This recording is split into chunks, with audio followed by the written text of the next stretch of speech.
What's up, Heritage family? How is everyone doing? What's up, y'all? How's it going? As of recording this video, it is Thursday. It's a foggy, Oh my goodness, yes. crazy fog. Like there's like a rare thing in Wichita Falls for everything that I'm hearing at least. Dude, our backyard was really cool. There was we have a tree that's back there, and so it was like foggy all the way up to the trees. You could just kind of see it. So I told Mandy, I'm like, if I was a photographer, I would be out there right now snapping a picture of this tree because it's like such a cool picture right now. So.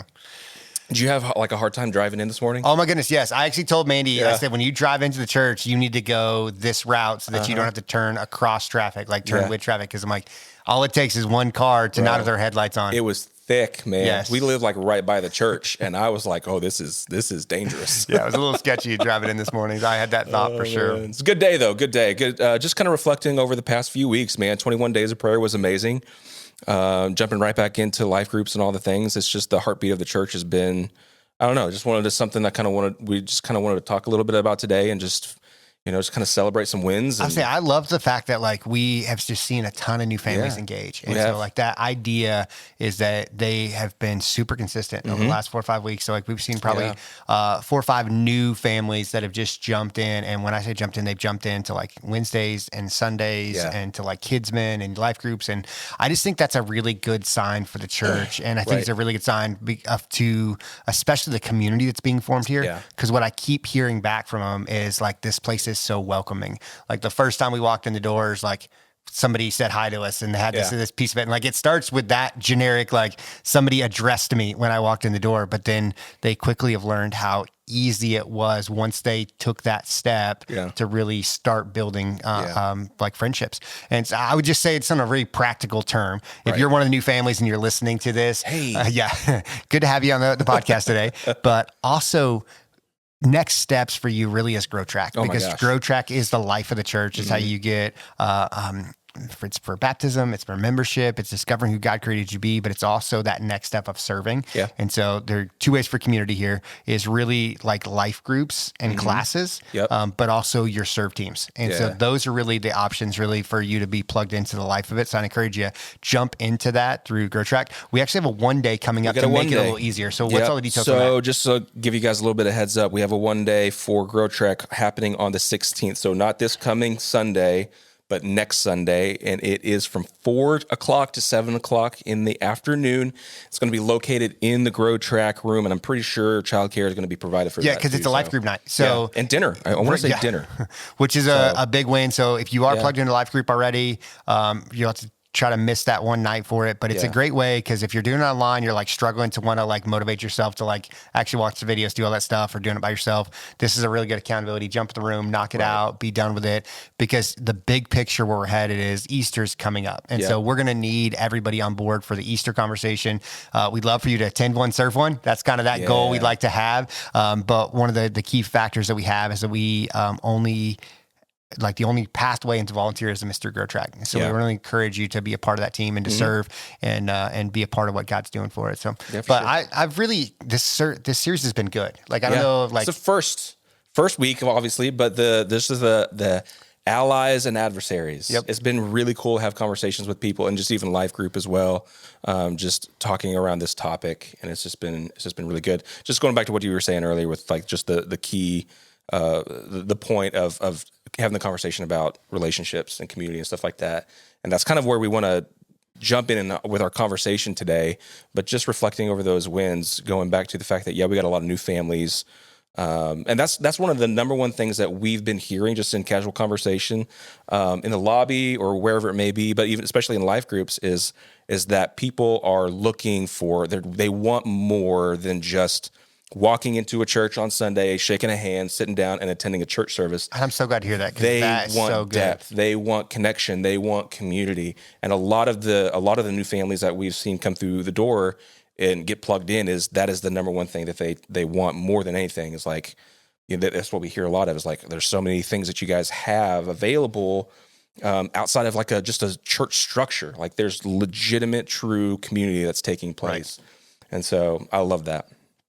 one of the things that really stuck out in my mind this week is as you're preaching, like there are definite like Holy Spirit moments that take place. Right. And it's funny because I like manuscript. So you've probably seen me move the pages, do the things on stage. Like, yes, I'm at times very glued to the podium. I'm trying to avoid that and get away from that a little bit. Right. But I really feel like on Sunday, there was like a Holy Spirit moment that like hit me because I really felt like the Lord was speaking right in the middle of the moment. And so I actually jumped on a big portion of it. That was something that like I highlighted in scripture and I recognized beforehand, but I don't know that I developed it the way that I felt like the Holy Spirit was directing me to develop it in the moment. And so really where that comes from is chapter 6 of Joshua. Okay. We kind of saw it. This is the moment right before like the walls of Jericho come down, Joshua sends the spies in. So it's verses 22 through 24, really. Okay. And so it kind of sets it up in 22. Joshua said to the 2 men who had spied out the land, go into the prostitute's house and bring out all who belong to her in accordance to your oath to her. Then verse 23, at the end of it, it says, they brought her entire family and put them in a place outside the camp of Israel. Okay. Goes down on verse 25, so skip one down. But Joshua spared Rahab the prostitute with her family and all who belonged to her, because she hid the men Joshua had sent as spies to Jericho, and she lived among the Israelites to this day. Yeah. And I really felt like the Holy Spirit was directing those two words, this idea of outside or near the camp.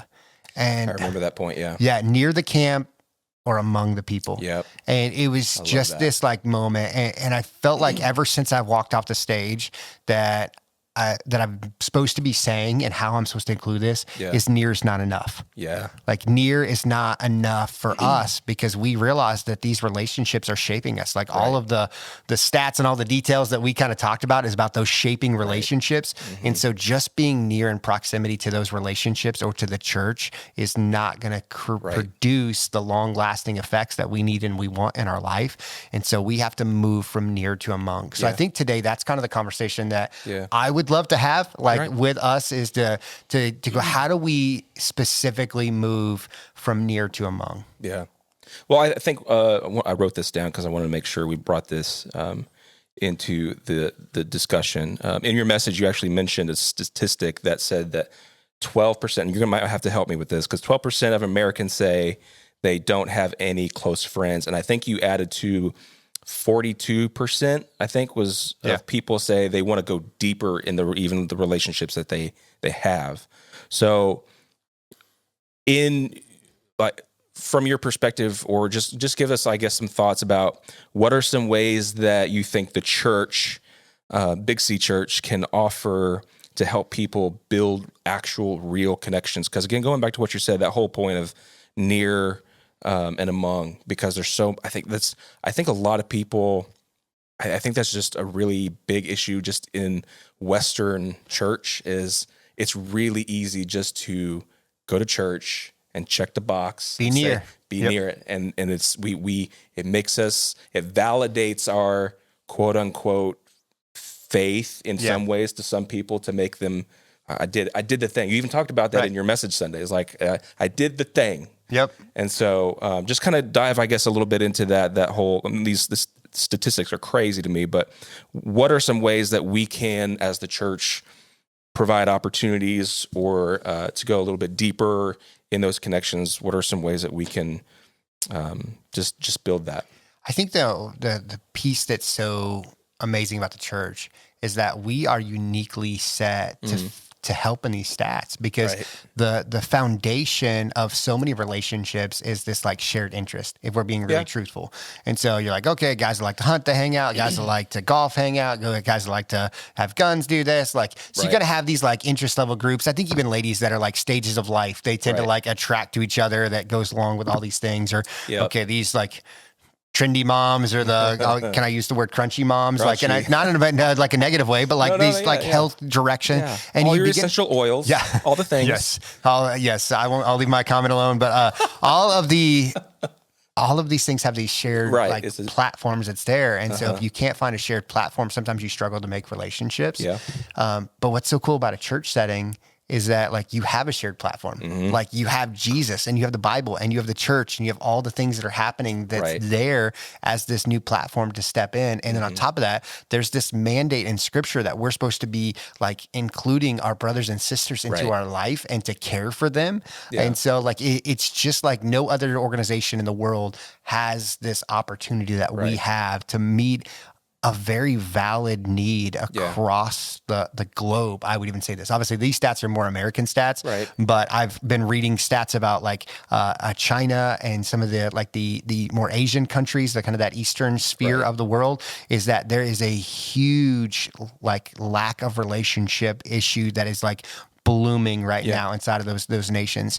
And so like this is a really an epidemic or a pandemic, if I can say something like that, of people needing relationships. So I think there's a couple ways that we can really address this. And I want to start really, really basic, because I think what we have to begin to do, and this is something we asked our life groups, is like, do you have 5 people in your life that are shaping your life? And it was funny because they were like, we don't have that many friends. Like, and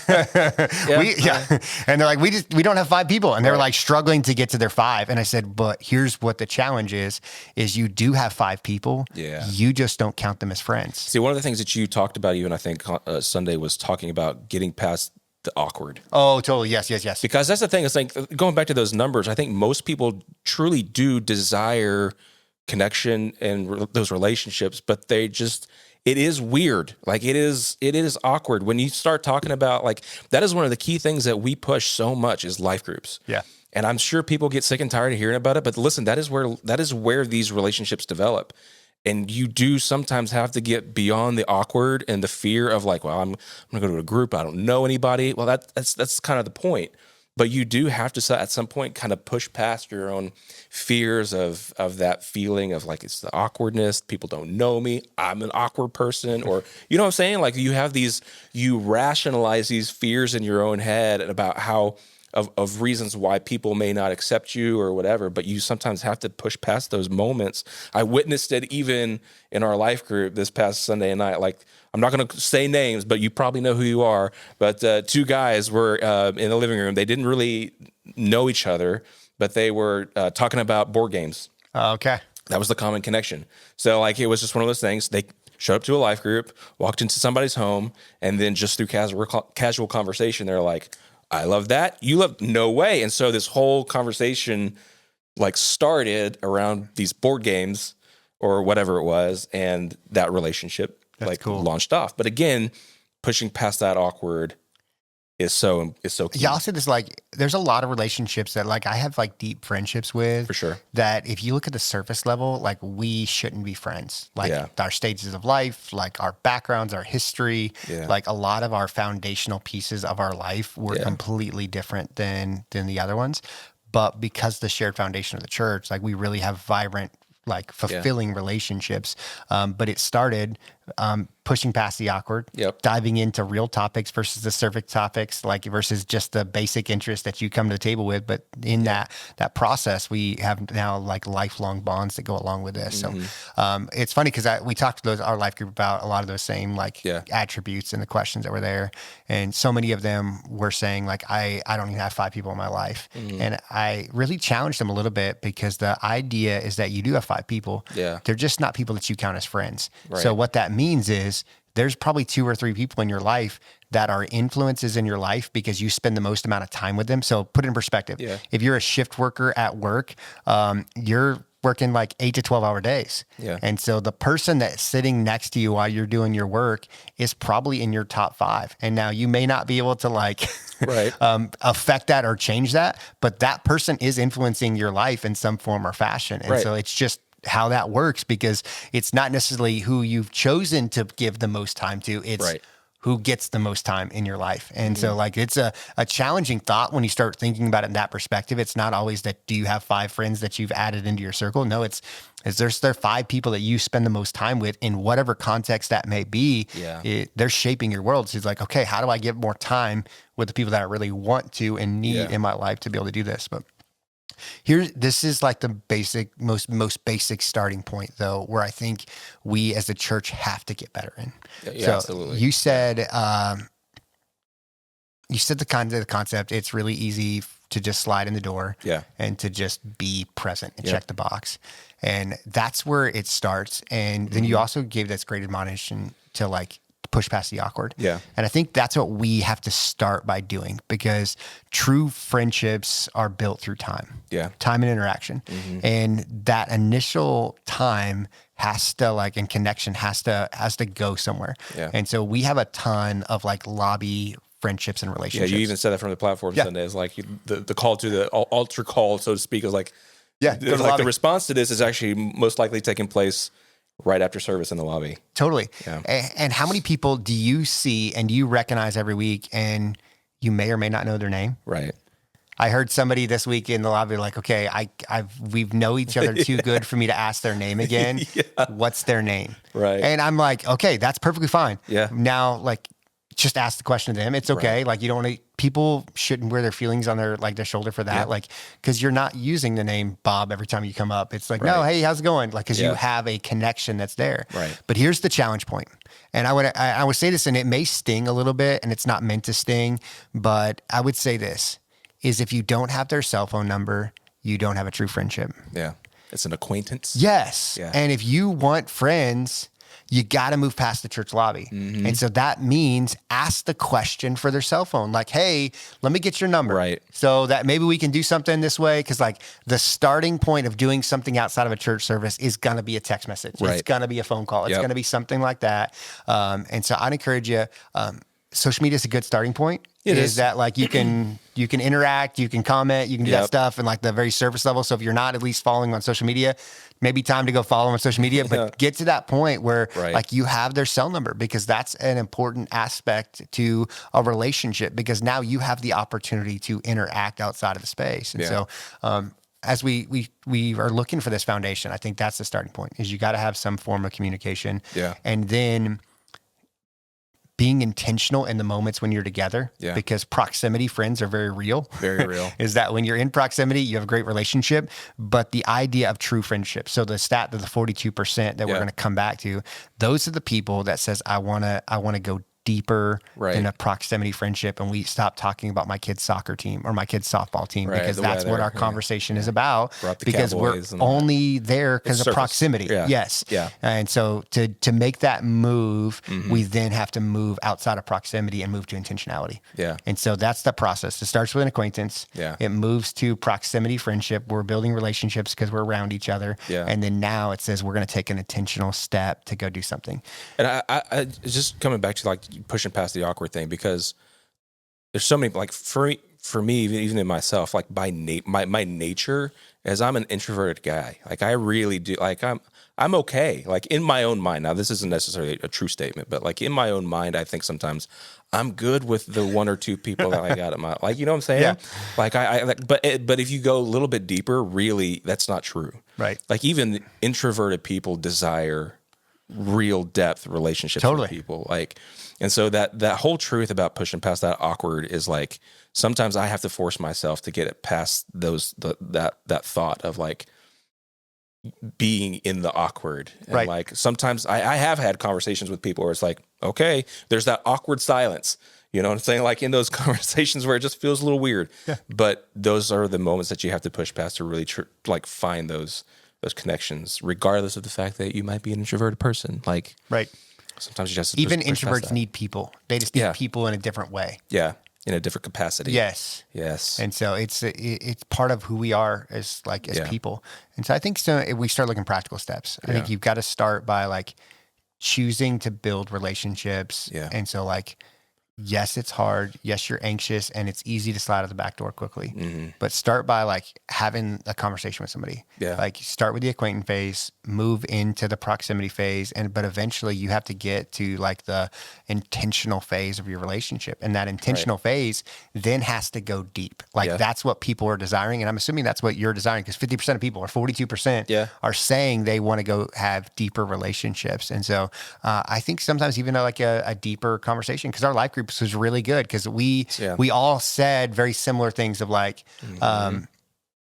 we desire this, we just don't know how to do it. Right. Yeah. And it's funny because you was like the same in our group. It was like, this is something we all obviously need and want. I was laughing because they're like, we're like, in our 40s and we don't know how to make friends. And it was like, we laughed in the moment, but it was like almost this like, ooh. Yeah. We talked about that in our life group too. It's just going back to like I'm 41 and just, we talked about even like my son, when he was a kid, we'd go to the park or to, wherever we were at, and he'd come up to you like, I made a new friend. Okay, what's his name? I don't know, but they're buddies. You know what I'm saying? Like it was just this like weird, when you're kids, it's like easy to make friends, but as you progress, and I don't know if it's the barriers or the hurt or the pain or whatever it is, or proximity issues or not being close to people, but whatever it is, it just, as you progressively get older in life, it's just, it can be more difficult. Right. And so pushing past that awkward and fear and trust issues or whatever that may be holding you back from that. Right. And I think what you're going to realize is if one of you will be bold, the odds are both of you need it. Yeah. That sounds really funny to put it that way. Right. But like in the world we're living in is like 50% of people. Like that's where they're at. So like if you got one person that'll say, hey, I'm going to push through, the odds are you're going to hit somebody that deeply needs relationship and friendship that's in front of you.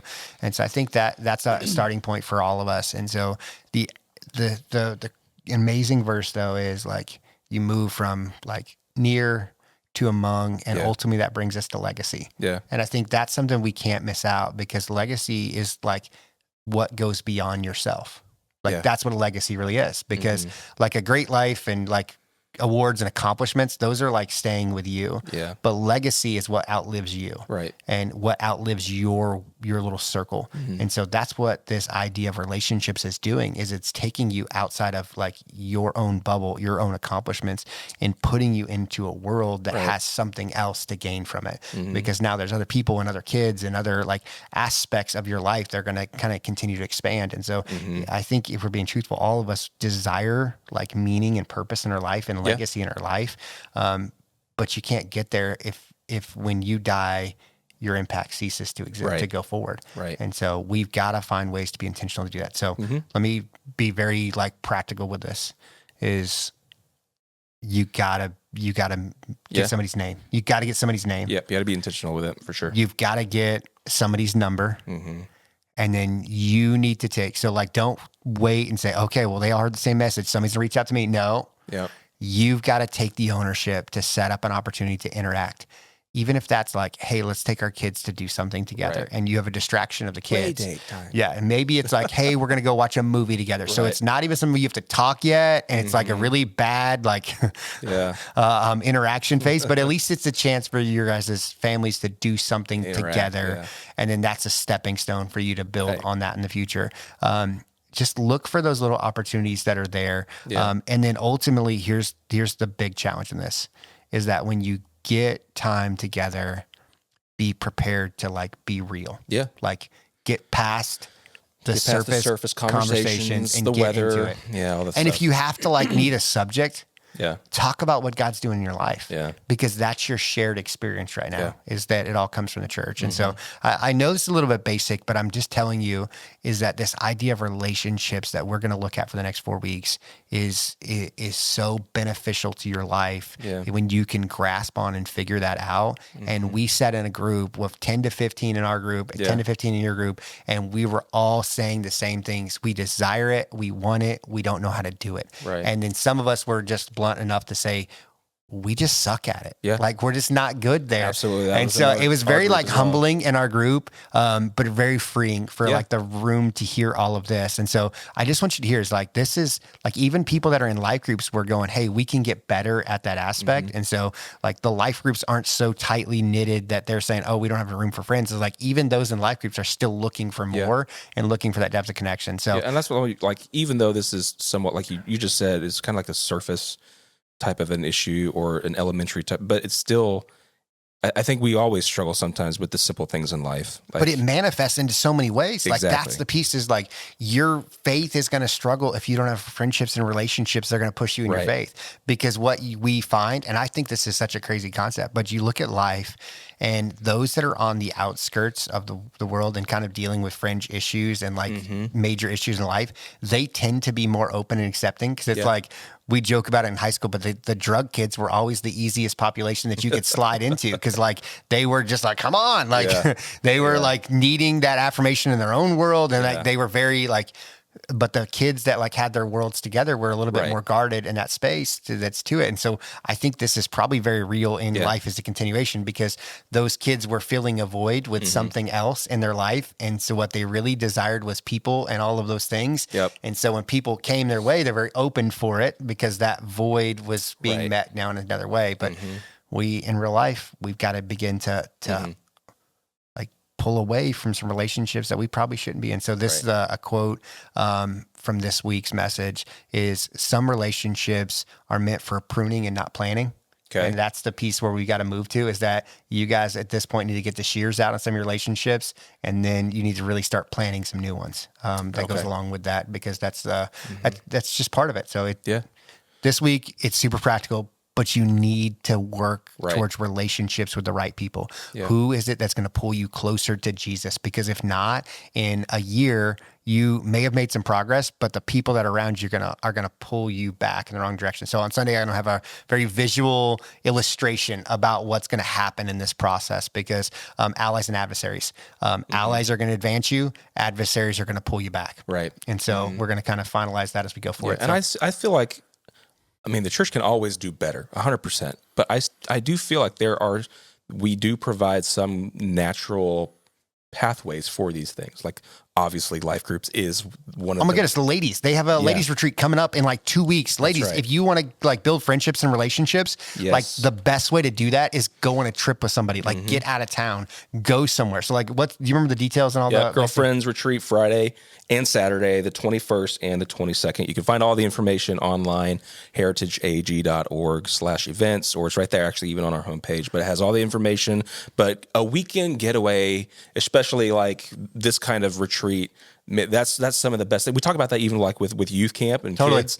Like camp is one of those things that when you get your kids away to a few days away from all the life influences that are here, and even social media and all this, and when they are with a group of friends, the life impact that happens in those spiritual moments and in the cabin moments and lake time, those are some of the best ways to solidify lifelong lasting relationships. I told every parent that's like struggling to get their kid to like engage when I was youth pastor, I said, if you can get them on a trip with me, they will come back with stories and being a part of the inside of the group, because like they now have interactions with all these kids. They know their names. They've learned them. And so like it's weird, but it just worked. And I'm like, I wish I had like all the science and all the data and the stats to do it. But I'm telling you, kids that went on trips with us, whatever that trip was, when we got out of Wichita Falls, we spent a night away, like they came back and the dynamic that they felt in the group was completely totally different. And so like, ladies, here's your opportunity to be able to do this. Like there's just a chance for you to plug into life and bring back to it. And we have, that goes even the men's groups that are starting up, and the women's, I mean, obviously your kids and students, there are life events. There are things happening in the church, natural pathways for you and your family and your friends to get plugged in. Even the golfing group, man, that text messaging group that I'm part of with our like Heritage Golf Buds, dude, it blows up all the time. And then what's cool about it is they're like, you see the text message relationships, like when they have things going on of like prayer and of like concern, but then they also go spend 4 hours together on the golf course, get to hang out and building these friendships and relationships. So like it's accessible and it's available. They typically golf on Tuesdays, but like when the weather's bad, like this week, it's Friday, I think, because of that piece of it. But like there are chances for you to be engaged and connect with people. So take advantage of it. So allies and adversaries, that's where we're at, because every relationship is shaping who you are and who you're going to become in the future. So don't miss Sunday. I'm really excited about this series of it. So chapter 9 of Joshua, if you want to read to be able to be ahead, it'll be really good. So you guys have a incredible rest of your day. Thanks for tuning in. Look forward to seeing you guys this Sunday and having conversations in the lobby. Yes. Get somebody's number. We'll see you guys later. See ya.